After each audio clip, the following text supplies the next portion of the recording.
This is TWiT. Terry Myerson out at Microsoft.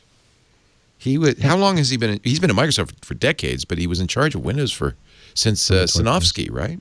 Right, pretty much. Almost, yeah. Brief 1 year period when he was not, but we forgot about Microsoft's version of the Gerald Ford presidency was stuck in there for a year or two. So was this? Okay, tell us the story of how you found this out first of all. Okay. So because you broke this, right, Mary Jo? I mean, this was your story. Well, I wouldn't say I broke it. I would say Microsoft timed it so that it would show up right after the memo went out to everybody inside the company.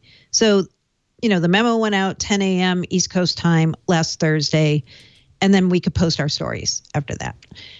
So they called us and told us kind of the gist of it, and I was worried because I knew Paul was traveling that evening.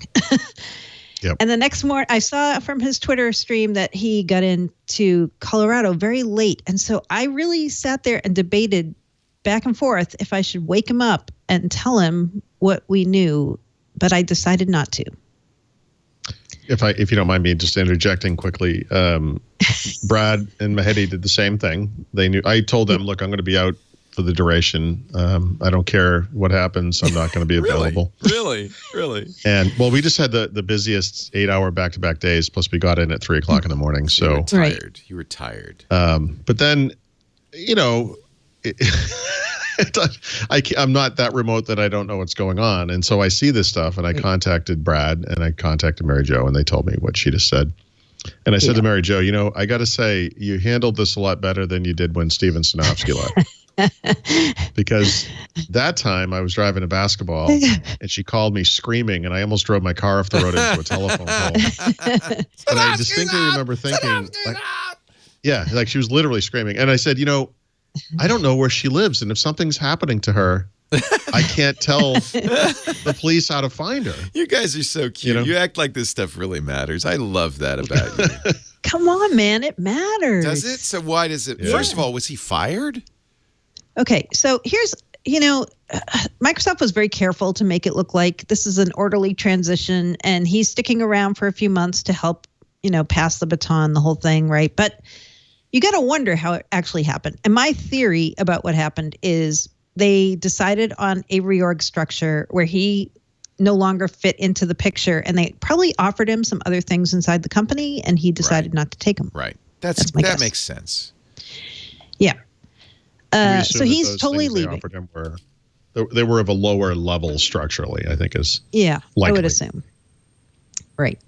So this is how it goes down. So Terry Myerson is going to be leaving within a couple of months, and immediately Microsoft is taking the Windows and Devices group and splitting it in two.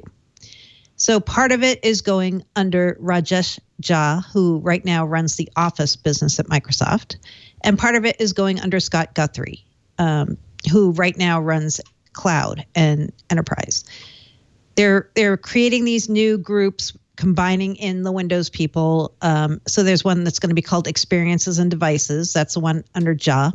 And some of the people who reported to Myerson are going there, like Panos Panay is going there. Brad Anderson's going there. Kudo Sonoda is going there. So they're going in that part of the new org. And then under Guthrie, you're taking all the Windows engineering team and moving them in with Server and Azure so that it's all people who are involved with Windows engineering together in one group. Now, this is an annual rite of the spring at Microsoft, right? I mean, pretty much. They reorg every year at this time. How is this different? Oh, quite a bit different. A couple ways. Yeah. For one, I would say a difference is that before they would kind of take teams wholesale and move them around.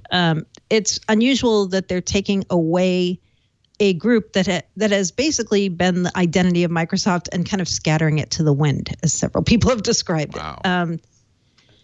It also is interesting, and I didn't really think about this. I forget who reported this first, but there's no longer someone who represents Windows on the senior leadership team at Microsoft for the first time. Oh, that's interesting. So that's okay. So some people use the term demotion. Right. Some people, Leo. Some people, like the guy right here. Is that so?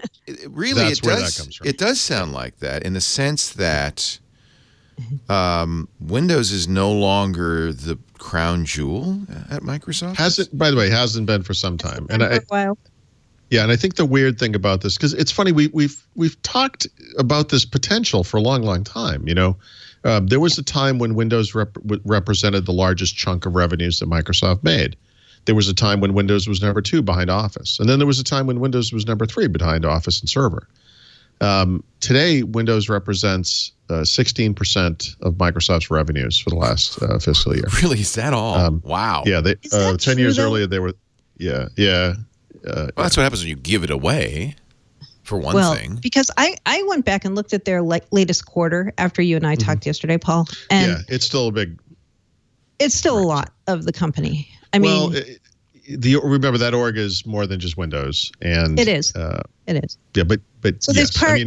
It's called more personal computing, right? That's the group that Windows and Devices is in, and so is Xbox, by the way, and MSN and Bing ads. Those are all in this more personal computing. But last quarter they had $12 billion in revenue. Office had 9. Yeah. So it's not like they are really falling down, and gaming isn't a huge piece of that, really. But Windows is no, gaming's probably it's growing more slowly.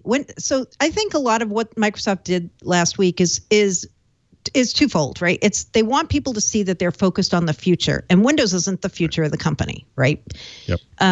Cloud is, enterprise is, not consumer, not devices. Although devices are still going to be an important piece, but the other part is they're trying to. I don't know if I would say obscure Windows, but they're trying to make it so that it's not so obvious what's going on with Windows, which is it's becoming a smaller piece of the business, right? But also, I think they don't want people to point to it and say, hey, this thing's still doing pretty good. You're still overly reliant on the one piece of the puzzle. You're not moving into the future. I agree. I think they want to get rid of that, that problem, because then they look stodgy and old. Right.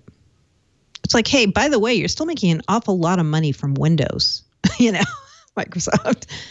Well, and I think, and that's important to remember, because I saw so many people saying, well, that's it. They're going to be like tossing Windows now. And like, that's it for Windows. Windows is gone and it's over. No, Windows is going to be sticking around because they make a lot of money from Windows.